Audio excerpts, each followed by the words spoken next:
Hello and welcome everyone. Today I want to give you an overview of 3 of the biggest TCGs to come out of Kickstarter campaigns, how they compare and what makes them special, and whether it's worth spending your hard-earned money on them. I limited myself to 3 games because I personally played 2 of them, and the third one was so big I had to include it anyway, despite not playing it myself. While doing the research for this video, I did come across a bunch more Kickstarter-funded TCGs, which I'd personally never heard of, but they did receive a decent amount of funding, so if you're interested, be sure to check them out, although I've never actually seen them on shelves here either. Also, I might mention that I wasn't part of any of the Kickstarter campaigns for the TCGs I'm talking about today, so don't worry, I'm not an early adopter or investor in these TCGs, but I'm the kind of person that they need to win over with their existing product offering in order to grow and become successful as a company. Now, when comparing TCGs, there are many metrics we can use, but obviously many numbers are confidential because, particularly for these small companies, the sales volumes are difficult to come by, and so I want to set some expectations that I won't be talking about many hard numbers. Instead, what I'll do is I'll compare some of the key aspects for judging the potential and success of a TCG and give my general impressions, as I got to be involved in at least in 2 of these TCGs personally and also explored their online communities. I'll also give some very subjective rankings for each of the covered aspects, so you have something to argue about in the comments. I want to set the stage with a quick honourable or maybe dishonourable mention of the card game MetaZoo, which got funded with a very modest Kickstarter campaign back in 2020, but ended up becoming a much larger phenomenon. It was extremely hyped, but its ultimate failure created an atmosphere of skepticism towards these kind of projects, and people even wanting to avoid Kickstarter TCGs altogether.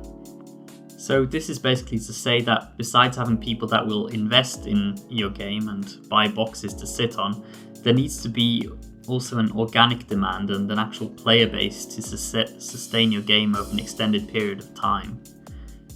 This is against the backdrop of an ever-increasing amount of TCGs which are vying for people's attention and wallets. Most of them backed by much larger companies, successful IPs like Star Wars, Disney cartoons, League of Legends and the like. So these TCGs we'll talk about today have none of that going for them, which is why I think it's particularly interesting to see if they can successfully carve out a niche for themselves and what exactly that niche looks like. So let's get to the TCGs in question. First is Grand Archive.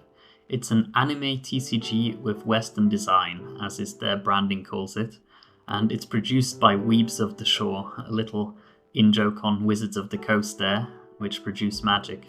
So you can see the target audience here is essentially weebs, or players who are all about the anime art style of the game, while also enjoying the gameplay and competitive elements of Magic the Gathering. It has a release cycle of about 3 sets a year, with 1 big and 1 smaller set, and currently we're already post-release of the 4th big set. Then we have Sorcery, which also got funded in 2022 with over $3 million. It's produced by Eric's Curiosa, and their target audience is mostly what you'd call Magic boomers. Older Magic players who appreciate the look and feel of Magic back when it was still Magic, as they would say. A big part of this is that their cards feature only hand-painted art, and they also use a bunch of the old MTG's artists. So for example, we have Melissa Benson and a bunch of others I've forgotten. But part of these art requirements also make their release cycle pretty slow. Their current release schedule is 1 set a year. Their 3rd proper set is likely coming out in a few months, though they've adopted a strategy of not announcing release dates early because they've rarely met them. Then we have the slightly younger game Altered, produced by the company Equinox, which had the most successful TCG Kickstarter campaign ever, with over 6 million raised in 2024. Their main selling point seems to be that they've found a way to bridge between physical and digital collections in quite innovative ways, as we'll get into later. I think they're doing 3 sets a year and are currently on their 3rd set. Now, the first thing that gets my attention with TCGs is the look and visual design of the cards, so I want to briefly talk about that first. There's people out there that say as long as the gameplay is good, they'll play with blank cards with rules text on them, but personally, if I don't like the look of the cards, I won't touch a TCG. So here I have some samples of regular cards, which all come from starter decks or boosters of the game, and we'll talk about bling and such a bit later on. Let's start with Grand Archive. So what I noticed first with these cards is that there's quite a large space for the art, and I really like that. On top of that, the design is pretty crisp and clean, everything is clearly legible, and I like the font used as well. I think this is what they talk about regarding Western design, because I found with many anime card games that you're really squinting to read the text oftentimes, so this is quite refreshing. I also really like the way that the card back is textured like this. I mean, look at that, that's pretty gorgeous.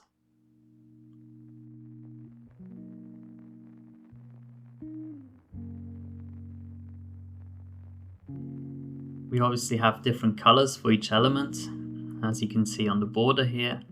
And I have to say I really like the art, besides usually not caring that much for anime. It does give the whole game a really cohesive look and feel, which I appreciate. Some designs may stray a bit too far into lewd territory though, as you can see in this example. And I've heard that this is a big part of appealing to Asian markets, so I think it's a matter of varying sensibilities, but it's good to be aware of. Then let's move to Sorcery, a game that prides itself on its hand-painted old-school art. It's definitely what drew me to the game, if I'm honest. And each card is borderless, full art, has a small text box and overly a fairly simple design. I think this old-school vibe is not for everyone, but I personally love it, and those that are into it really dig it. It's not just the art that's old school though, also the text, the fonts right down to the wording of the cards really screams early days of Magic the Gathering, and I think the Magic boomers like that. I definitely get the appeal, but the muddy wording can sometimes lead to some headaches during gameplay when you need to refer to online FAQs to know how exactly it works when, for example, this frog swallows something and carries it in its belly. But it usually seems all manageable, except maybe in a tournament, which we might get into later. Then we come to Altered, and I'll be honest, the visual design of this game really didn't do it for me, but tell me in the comments if this is just a personal issue. First off, we have this glaring, I would say even blight of this large QR code on each card. This is necessary for some of the game's more special features, but it just looks bad. I've heard from others that you stop noticing it after some time when you've played with the cards, but for now it gives some big minus points for aesthetics. The cartoony digital art just feels like something I've seen a lot of times before. It screams League of Legends or somewhere in between Hearthstone and Flesh and Blood, but it's just a bit uninspired for me.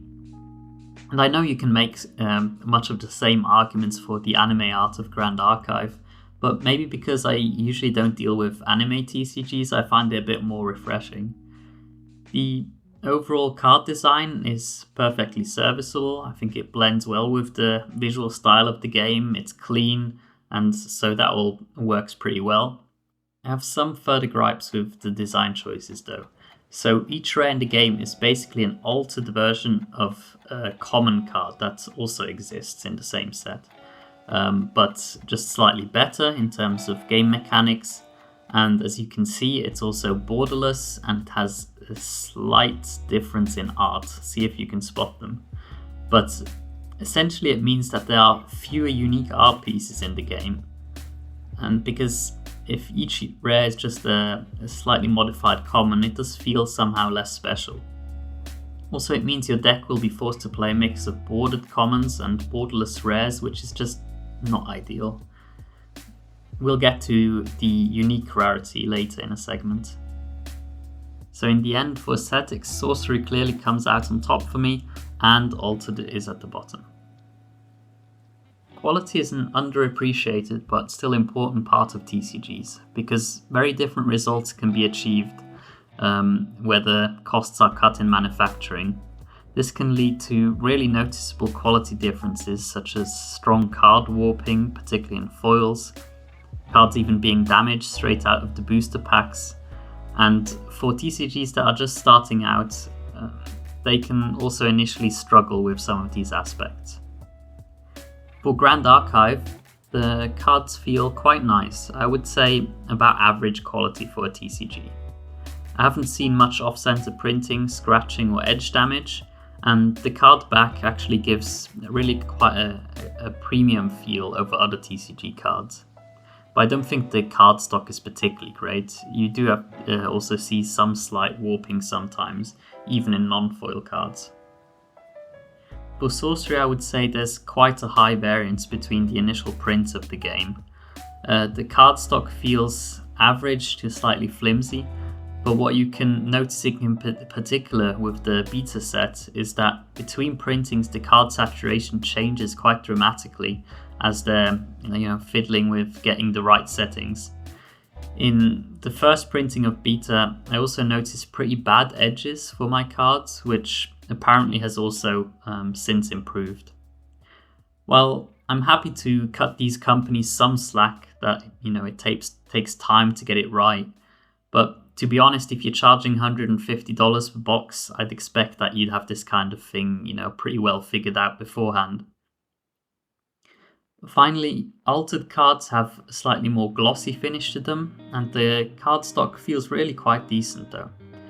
They're produced in Belgium with likely higher production costs than the other games, but it seems to be paying off. I haven't noticed any warping with these, but also haven't actually seen a foil card yet. So for quality, from my general impressions, we have Altered on top and Sorcery at the bottom for now. While we're looking at these cards, you might be wondering about the lore and identity of these games. As we mentioned, they aren't built on any pre-existing popular franchises and IPs, so are they able to create their own strong identity through world building? The answer is, well, not really. We can sum up that the lore across all these games is mostly quite derivative of existing fables, public domain literature, and in the case of Altered, also including real historical personalities. I assume this is what they do to have something recognizable for players to latch onto. In terms of quantity, Altered definitely has the most lore articles and attempts at world building. I've only read a few samples, but the writing seems fine and it's clear that they're making the effort. Though personally the mashup of all these existing and historical characters is just not a great premise for original world building. Grand Archive is second, where there's some world building and maybe one story per set if you're lucky. One of the most recent sets is basically a gender-swapped retelling of the Romance of the Three Kingdoms, with a few original bits added on, which I think is perfectly fine, but again, it's definitely not establishing a strong lore for itself. Finally, Sorcery has barely any unique lore, instead referring to fantasy tropes or existing legends. After reading some of the lore of the other games, maybe this is actually for the better, but I personally enjoyed the Arthurian Legends themed set quite a lot, as you can check out in my previous video. For ranking, this is a bit difficult, but I'll rank them in terms of their original lore. So Altered is definitely on top, they put quite a lot of effort into it, and Sorcery is at the bottom, although there's plenty of cool lore represented in the cards, it's just not original. Let's get to the fundamental pillar instead, which is the meat and potatoes of TCGs, the gameplay. Most TCGs are variations of Magic the Gathering with a twist, if we're being honest, and That's not necessarily a bad thing, as MTG is just a great game and it's very difficult to come up with something that's fundamentally different and still works in the same framework of a TCG. But the twists are actually pretty great, and it's a big reason why I personally do play these games alongside Magic. Grand Archive is likely the most conventional in this sense, but they innovate on the system still quite nicely. You put cards down from your hand to pay for mana costs of creatures, and then in the recollection step at the beginning of your next turn, you pick them back up. So you'll have them back in your hand and can actually play them again, instead of many other games where you decide what to place down as mana and that stays there. That of course in theory means you can play quite high costing cards on turn 1, but so can your opponents, plus interaction is also available early on, so it really gives quite a different dynamic to the game. You also have the material deck, which kind of acts like a sideboard, which you can play a card from every turn, and that's another nice element which adds depth to the game. Sorcery takes innovation a step further by introducing a spatial aspect to the game. You have lands as resources, just like in Magic, but now you place them down to start building your realm, and your minions are summoned on these lands and move between them. This movement opens up a whole different dimension and tons of strategy to the game. Most of the basic game mechanics are quite familiar to Magic though, in that you try to get your opponent's life to 0 by attacking and spell damage. Altered is probably the most far removed from the TCG basics of Magic. There's no combat in this game, instead it's all about resource advantage over your opponent, and each turn you can take a step towards victory by having essentially the greater numbers in the respective lane. You need to compete in 2 lanes and you win once your 2 tokens meet in the middle. Instead of lands, you place down cards in your hand to act as mana orbs, and the creatures you play usually go in 1 lane and then go into reserve at the end of turn. From there they can be played 1 more time. I'd say it's impossible for me to rate these 3 games in terms of gameplay, as they're all doing something pretty unique and I just don't have the reps in altered games for a fair comparison. So instead I'm just going to rank them by innovation. I'd say Grand Archive is the least innovative, but at the same time, to be a solid TCG, it's not always advisable to deviate too far from the tried and true formula. In order to be successful, these games need to be acquiring more players after the original Kickstarter, and to do this, a good starter product is essential. So let's start with Sorcery. Sorcery doesn't have individual starter decks, instead it offers 1 box which comes with 4 decks, 1 for each element. So it's neat that 1 box can get you started for a whole group of friends to play with, though of course this is a bit more pricey as an intro set and costs you around $50. It also comes with these cute little tokens you need for playing, and it did include 1 booster pack. Also big props for them for including this whole little rulebook with the basic rules of the game. That's always appreciated. So that's all pretty neat, but there's 2 main drawbacks with this product besides the price, which will have to make me deduct some points. First, there's no paper playmat included, and in Sorcery the playmat is kind of important. You need the reference for the grids, this grid structure that you play on. Now, it's possible that they tried this and found that the paper playmat was too big to fit into this box, so it didn't work well in practice. But it's still a bit annoying that you have to essentially buy a playmat separately or improvise by printing your own. The second drawback is that these starter decks are not actually legal decks, and they never were. They don't have enough cards to reach the deck limit, even before Sorcery increased its actual legal deck sizes. I get the motivation for this. They want you to open boosters and include more cards. They even gave you the booster pack, but the fact that the decks are now quite far away from an actual legal deck size is pretty annoying. That said, you can still have a perfectly fine and fun games with these decks against each other and treat it more like a board game, but we are reviewing TCGs here, so that's a consideration. Also, there's rumours that more starter decks are in the pipeline with Sorcery's next big release, so hopefully this will be addressed. Then we have Grand Archive. It releases with 2 new starter decks with each of its big sets. So there's been 6 of them printed, and they're all still fairly widely available, with the newest 2 being the easiest to get your hands on. They're also the cheapest out of these games. You can expect to pay between $15 to $20 for one of these decks. Here we have the Kongming starter deck. Since they're so cheap, you're getting nothing fancy. No reusable box, no rules, just a QR code that links to a quick start guide. So it's the bare minimum, but as a starter deck it covers what you need. And importantly, it's a fully legal deck with 60 cards main and 12 cards as a material deck. Then we have the altered starter decks. There's currently 6 available, 1 for each faction.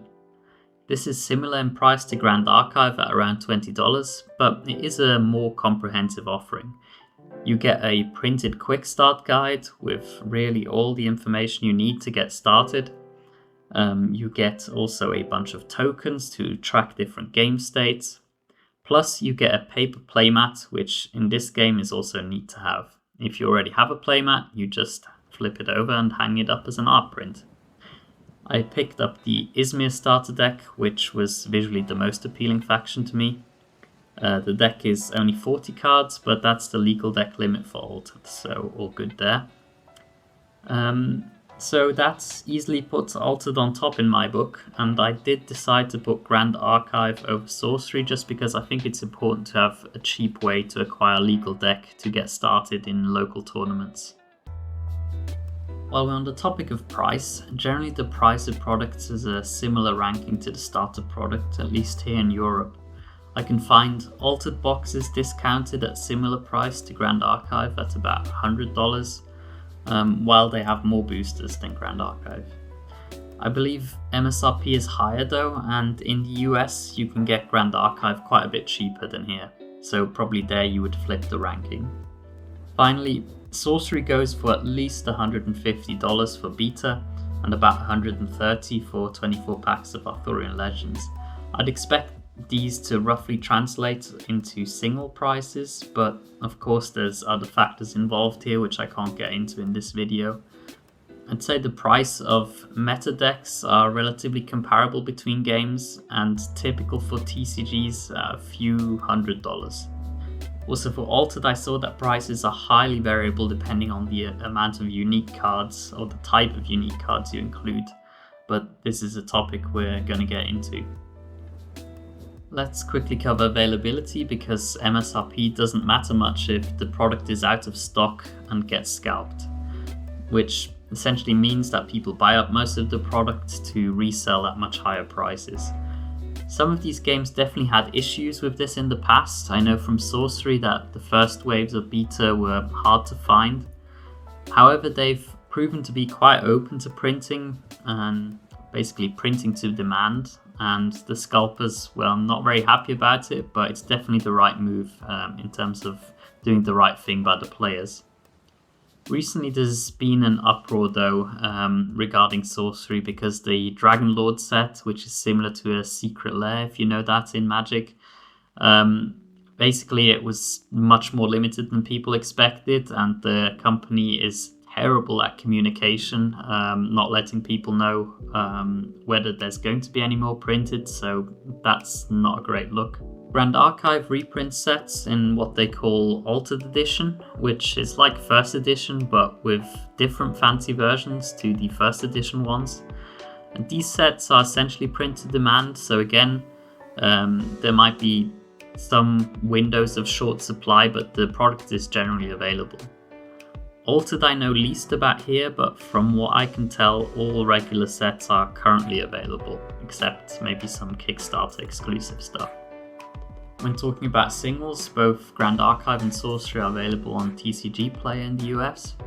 In Europe, unfortunately, they haven't been picked up by Card Market yet, so this makes acquiring singles a bit of a pain because you have to end up looking through Discord servers to find cards, and although you can haggle here and get some good deals maybe, it's also time consuming, stuff isn't always available, and you do have a risk of getting scammed. I'm pretty used to it at this point. Luckily I've only had good experiences so far, but I still hope there'll be some easier solution in the future. For Altered, there's now a fully online marketplace available where you can buy and sell the digital rights to your cards. Then you can have them printed by a print-on-demand service and shipped to your door. This seems quite convenient, but there's also some big drawbacks. For one thing, printing costs are almost €1 per card, excluding shipping. You can only print in batches of 20, and there are limited print windows, so it can take a while until your cards get printed and arrive. Plus, if you live in a country not covered by their print-on-demand policy for tax reasons, you're really out of luck. Your best bet is having your order forwarded by someone, but that just adds a lot of extra hassle. So every game has some drawback for availability, but I've still gone ahead and put Altered on top, followed by Grand Archive, and then Sorcery last, just due to the recent Dragon Lord issue. Another key aspect of TCGs is of course the collectability. Depending on the target audience, this is even more important than gameplay, as we see in Pokemon.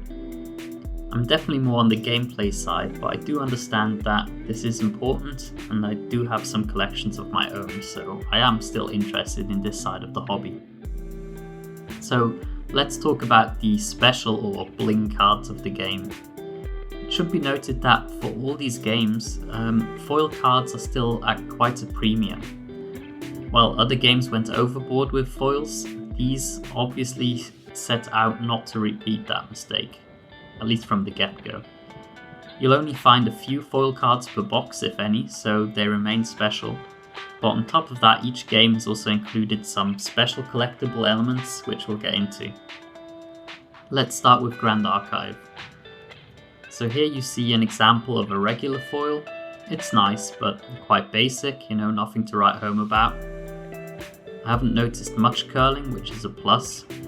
The step up of these are then the Collector Super Rare cards. They come with full art, special foiling, and this gold artist signature.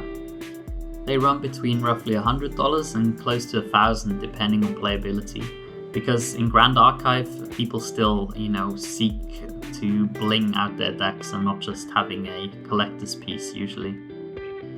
While I do like these cards, I'm not a huge fan of the signature treatment, as I think it distracts a bit too much from the art, and it really varies, as some signatures look fancy while others just look like messy scribbles. Also, these are obviously printed signatures, which defeats the purpose a bit. What's neat though is that online you can find this collector tab on the card index, which gives an estimate of how many of these cards are out there based on the print run. It's nice they're so transparent with this. There's also one collector ultra rare per set, which demands a much higher premium because it has an alternate art, serialized, and has a lower population. You also see these stats over here, and these are relevant for something called the Path of Silver, where at Grand Archive events you can actually win prizes just using your collection by matching certain themes. And then you can win some promos and such, which is a quite nice bonus for collectors to participate. Then we move to Sorcery, and let me tell you, these foils for Sorcery are really stunning.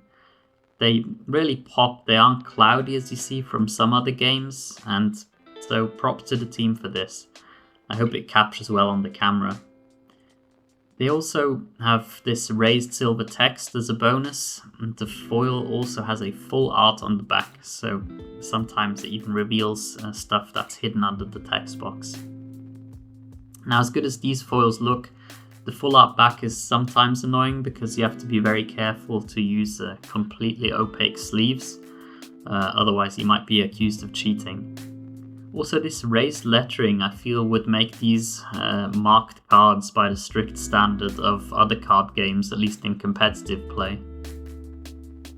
Besides the foils, you have very rare so-called curio cards. These can be anything from playtest cards with very slight design modifications to full-on beautifully illustrated knight cards in the Arthurian Legends set.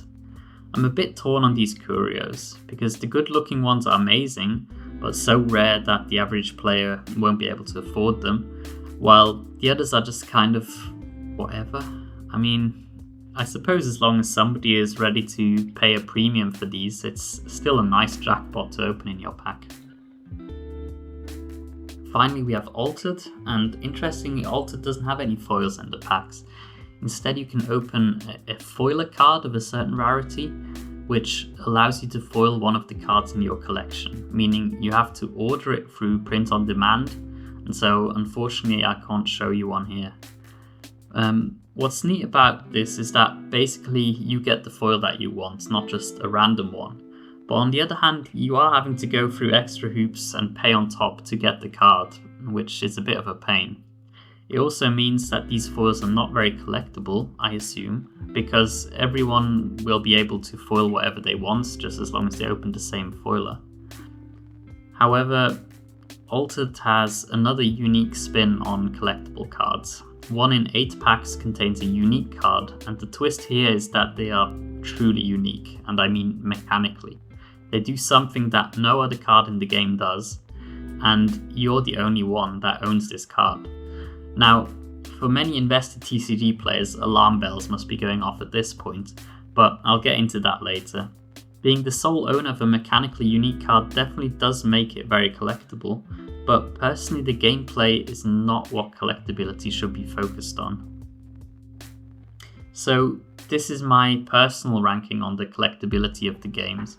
Again, highly subjective. I put Sorcery on top because even the normal foils seem like something worth collecting, and they're quite available, so anybody can start in these collections and without having to spend an inordinate amount of money. Altered is last just because, as neat as an idea that the unique cards are, it doesn't fit my traditional sense of collectible. So let's segue right into competitive play so I can air my issue with Altered's unique card system. It should be said that apparently many uniques are just straight up worse than the rare version of the cards, but as far as I understand, it is possible that you open a unique that can improve your deck over someone else's, even by only a slight margin. And unless they buy it off you, they can't play it. So I still feel like I must be missing something here, because of course this promotes unique gameplay and situations, but if you come at this from a perspective of high-level competition, it's just a nightmare. I mean, it means to have an optimal deck, I have to hunt down the 3 truly unique cards that best support my deck strategy. 3 is the amount you're allowed to play per deck, by the way. And meanwhile, the people that own the card can charge whatever they want for it. So if it's a unique that perfectly fits a meta deck, you can expect to pay through the nose.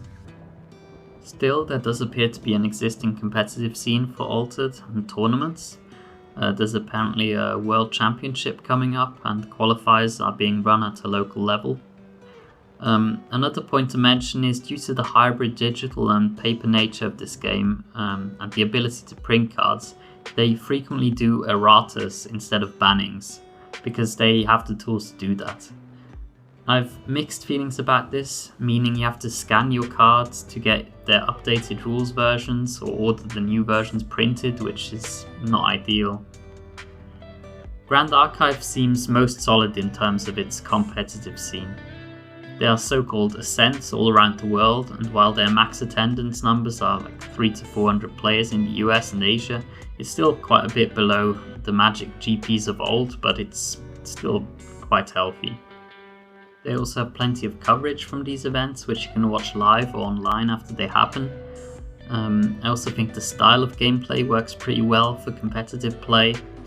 The team is also quick to react to meta changes, and there's a watch list as well as relatively frequent bannings to keep overperforming decks in check. Finally, we have Sorcery, where competitive events are few and far between. The makers themselves have stated that they're aiming at a more casual audience. That said, they have recently started a competitive circuit, but it's nowhere near as fleshed out as for the other games. The lack of high-profile events means on the one hand that the meta isn't solved very quickly, but on the other hand we do have dominant strategies and arguably overpowered cards, and there have been no bans so far. Since even casual events usually rely on official banned lists, I do think it will become necessary to keep the game as interesting and diverse as it can be. Overall, I'd say that Grand Archive currently has the best organised play options, followed by Altered and then Sorcery. For these Kickstarter games' continued success, the player base is the most important factor. As long as there's enough customers willing to buy the game, they'll have enough funding to keep developing it. I don't have numbers on active players, and they're hard to come by. As a proxy, I've used here the reported members of the main Discord server for each game, as well as the main subreddit, but depending on the demographic of the games, one may be higher or lower than the other. Now, you can compare these with the bigger games such as Flesh and Blood or even Magic the Gathering, and that does highlight how small that these communities still are, but there are upwards trajectories. Active communities also vary a ton regionally, so apparently Altered is doing well, particularly in France and parts of Europe, while in the US it isn't as widely adopted. Grand Archive appears to be doing very well on the US West Coast and parts of Asia, but in Europe the game seems to be struggling a bit. Sorcery is also big in the US, I believe, but there's a bunch of strong communities in Europe as well. I think less so in Asia. The area where I think all these games could do a bit better though is in terms of advertising, because I get it, they need to first invest their Kickstarter funding into actually delivering the product, then further funds will need to be spent up front into development of further sets and to keep it rolling. But in terms of advertising, these TCGs seem to bank on the kind of word of mouth organic spread as happened with original TCGs like Magic, and that's just not going to happen because winning people over to a new TCG is just extremely difficult. So I feel like realistically a bigger part of the budget would have to be put into advertising these games if they're to attract a larger crowd and also have greater longevity. So to conclude, I just want to say that which TCG that you would end up liking most mostly depends on which aspect is most important to you, because if we look over the categories, I think Altered actually won most of them, but still I prefer the other two games just because I prefer their visual design. So once you've identified which aspect, I hope my review has given you a bit of an idea on which game that you might be interested in checking out. But keep in mind that there are also risks when getting into these games because we don't know yet how long they'll stick around for. I'll be sure to check back with a video in a few years' time to see which ones are still going strong though. So until then, or hopefully sooner, goodbye.